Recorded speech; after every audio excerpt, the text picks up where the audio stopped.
Organising hundreds of computer files can eat your life away.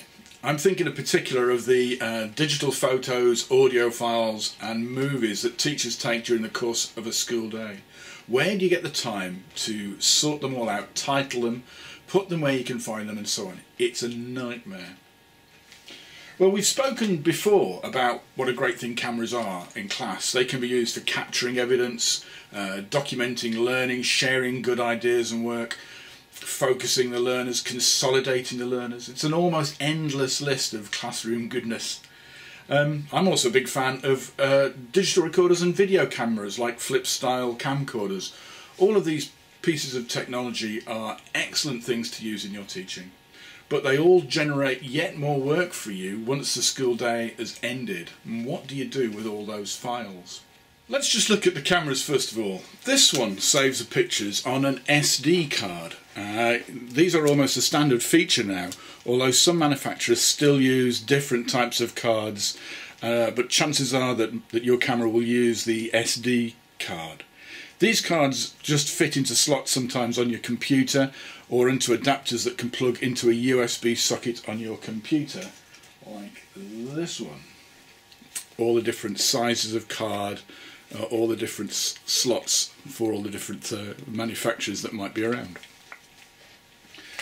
Now, some technology, although, doesn't let you remove the memory cards at all, and you have to plug the machine directly into the computer to get access to your photos using a cable.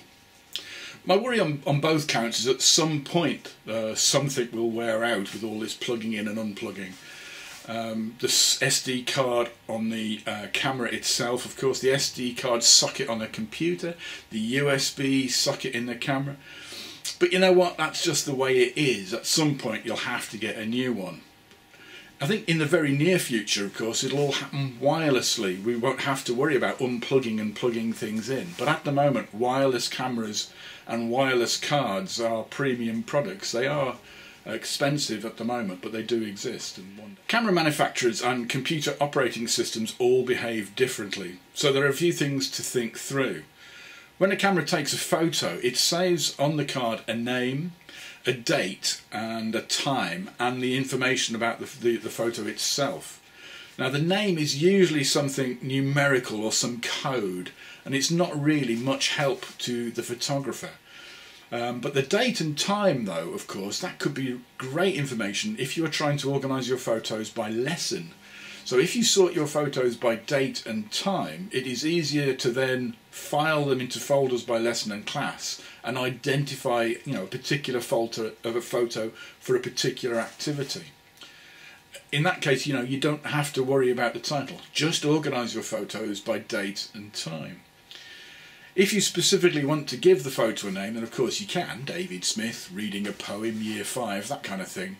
But hunting through them all and naming them all is the real time killer. Maybe you only need to name 1 or 2. If you have a camera that requires you to plug it into the computer to get the files off, you might lose the date and time information during the transfer. Check it out first. Some equipment will relabel all of the files the date and time you transfer them, rather than keep the date and time when the photo was taken. Have a play with it all before you start so that you don't get caught out. Some new photo software like iPhoto 11, Photoshop Elements 10 and Windows Live Photo Gallery have face recognition systems built in, which means that it will spot the faces and sort the photos by who is in them. This could be a massive time saver if you've got classes and classes of learners. Now, I've done it with my own photo collection on my laptop and it works really well.